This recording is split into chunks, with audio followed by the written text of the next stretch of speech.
नमस्कार दोस्तों। आज हम बात करेंगे मीजल्स के बारे में। आज हम लोग जानेंगे मीजल्स क्या है, मीजल्स के क्या साइन सिम्टम्स हैं, क्या इसके कारण हैं, क्या इसका डायग्नोसिस है तथा क्या इसका ट्रीटमेंट है। तो आइए जानते हैं सबसे पहले व्हाट इज मीजल्स। मीजल्स को हम रूबियोला के नाम से भी जान सकते हैं। मीजल्स को हिंदी में खसरा के नाम से जानते हैं या इसे छोटी माता के नाम से भी जाना जाता है। मीजल्स एक हाईली कंटेजियस वायरल इन्फेक्शन होता है। छोटे बच्चों में बहुत अधिक देखने को मिलता है। लगभग 6 माह से लेकर 3 साल के बच्चे बहुत ज़्यादा प्रभावित होते हैं। मीजल्स चाहे वो बच्चा मेल हो या वो फीमेल हो, दोनों को बराबर रूप से प्रभावित करता है।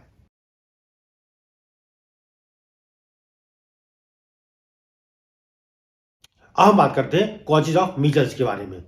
जैसा कि हम लोग जानते हैं, मीजल्स एक वायरल इन्फेक्शन है। इसमें जो वायरस मुख्य रूप से प्रभावित करता है उसका नाम है पैरामिक्सो वायरस।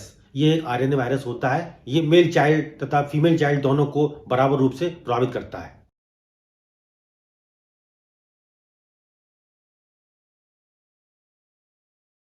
अब बात करते हैं ट्रांसमिशन ऑफ इन्फेक्शन के बारे में।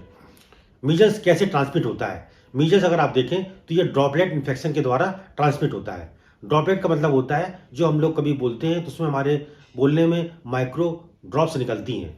ये ड्रॉप्स दूसरे व्यक्ति द्वारा इनहेल की जाती हैं और उससे दूसरा व्यक्ति प्रभावित हो जाता है। इसे कहते हैं ड्रॉपलेट इन्फेक्शन।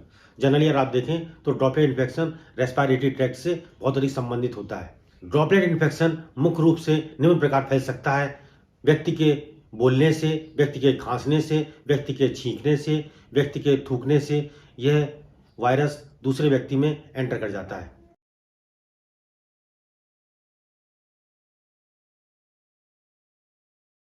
अब बात करते हैं सोर्स ऑफ इन्फेक्शन। मीजल्स का सोर्स वही व्यक्ति होता है जिसको मीजल्स हुआ होता है। वही व्यक्ति दूसरे व्यक्ति को प्रभावित कर सकता है। अब हम बात करते हैं incubation period of measles. Measles का इंक्यूबेशन पीरियड 10 से 14 दिन माना गया है।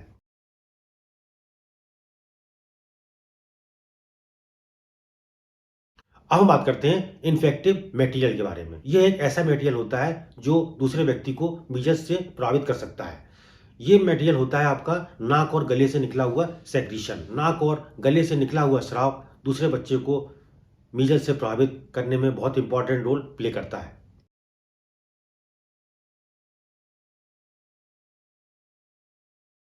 अब हम बात करते हैं मीजल्स की स्टेजेस के बारे में। मीजल्स में 3 प्रमुख स्टेज आपको देखने को मिल सकती हैं। पहली स्टेज हमारी है प्रोड्रोमल स्टेज, दूसरी है हमारी इरप्टिव स्टेज और थर्ड हमारी पोस्ट मीजल्स स्टेज। अब हम बात करते हैं प्रोड्रोमल स्टेज के बारे में। प्रोड्रोमल स्टेज हमारी मीजल्स की फर्स्ट स्टेज होती है।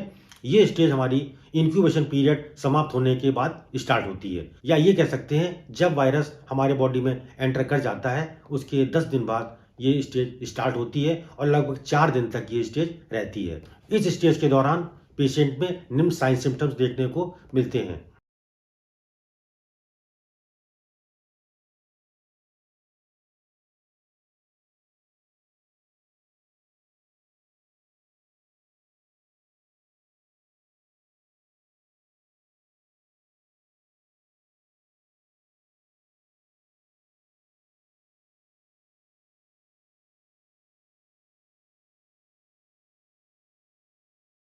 पेशेंट को बहुत ज़्यादा जुकाम रहता है, पेशेंट को बहुत ज़्यादा खांसी आती है, पेशेंट की बहुत नाक बहती रहती है, पेशेंट को बहुत ज़्यादा फीवर रहता है, पेशेंट को छींकें आती हैं, पेशेंट का कंजक्टिवा रेड हो जाता है, या ये कह सकते हैं उसकी आंखें जो है लाल दिखाई देती हैं, पेशेंट की आंखों से पानी आता है, पेशेंट को फोटोफोबिया हो सकता है, मतलब पेशेंट को लाइट से डर लगता है, पेशेंट को लेरिंजाइटिस हो जाती है जिस कारण से उसकी आवाज में भारीपन आ सकता है। मीजल्स की प्रोड्रोमल स्टेज में एक मुख्य सिम्टम आपको देखने को मिलता है जिसको बोलते हैं कोपलिक स्पॉट्स।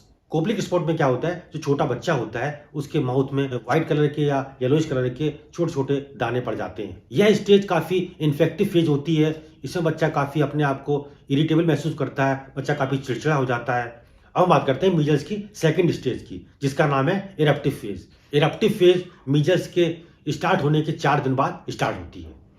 इसमें अगर आप देखें, इसमें बच्चे के चेहरे, पूरे शरीर पर रैशेस उभर आते हैं। जनरली अगर आप देखें, ये रैशेस की स्टार्टिंग कान के पीछे, फिर गर्दन, फिर फेस पर आपको देखने को मिलती है। उसके बाद सारे रैशेस आपके जो हैं पूरे उसमें पूरे धड़ में आ जाते हैं, फिर हाथ पैरों में आ जाते हैं। इस तरह से पूरे शरीर उसका कवर अप हो जाता है। इस प्रकार के रैशेस को मैक्यूलोपैपुलर रैशेस कहा जाता है। अब हम आते हैं नंबर 3, पोस्ट मीजल्स स्टेज। इस स्टेज में बच्चा काफी कमजोर हो जाता है, बच्चे का इम्यून सिस्टम काफी वीक हो जाता है, बच्चे को कोई भी दूसरी बीमारी होने के चांसेस काफी अधिक हो जाते हैं। किसी किसी कंडीशन में बच्चा यदि पूर्ण रूप से स्वस्थ अगर नहीं हो पाता है तो बच्चा क्रोनिक डिजीज में जा सकता है। तो ये थी हमारी 3 स्टेजेस ऑफ मीजल्स।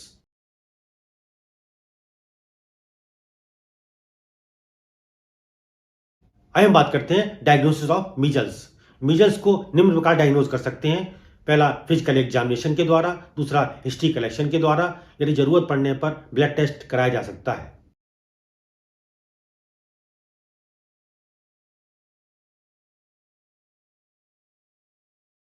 अब हम बात करते हैं ट्रीटमेंट ऑफ मीजल्स। मीजल्स का कोई स्पेसिफिक ट्रीटमेंट नहीं है, इसमें केवल हम लोग पेशेंट का सिम्टोमेटिक ट्रीटमेंट कर सकते हैं। मीन्स यदि किसी पेशेंट को फीवर है तो उसको एंटीपायरेटिक ड्रग्स दी जा सकती हैं। यदि किसी पेशेंट को ज़्यादा पेन हो रहा है तो एनाल्जेसिक टैबलेट दे सकते हैं। यदि उसका जी मचला रहा है तो उस कंडीशन में उसको एंटी एमेटिक ड्रग्स दी जा सकती हैं, या उसको इन्फ्लामेशन है तो एंटी इन्फ्लामेटरी ड्रग्स दी जा सकती हैं। इसमें पेशेंट को बचाव के लिए हम लोग पेशेंट को MMR का टीका या MMRV का टीका दिया जा सकता है। MMR का मतलब होता है मम्स मीजल्स रूबेला, और MMRV का मतलब है मम्स मीजल्स रूबेला और वारिसेला। जनरली मीजल्स का टीका बच्चे के 1 साल के बाद लगाया जाता है।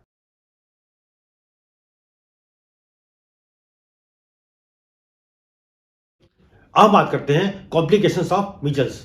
मीजल्स में आपको निम्न कॉम्प्लिकेशन देखने को मिल सकते हैं, जैसे पेशेंट को निमोनिया हो सकता है, पेशेंट को कंजक्टिवाइटिस हो सकती है, पेशेंट को मेनिंजाइटिस हो सकती है, पेशेंट को स्टोमेटाइटिस हो सकती है। तो ये था हमारा छोटा सा टॉपिक मीजल्स। आप हमारे चैनल को सब्सक्राइब कर सकते हैं, आप हमारे वीडियो को लाइक कर सकते हैं, आप हमारे वीडियो को शेयर भी कर सकते हैं। Thank you.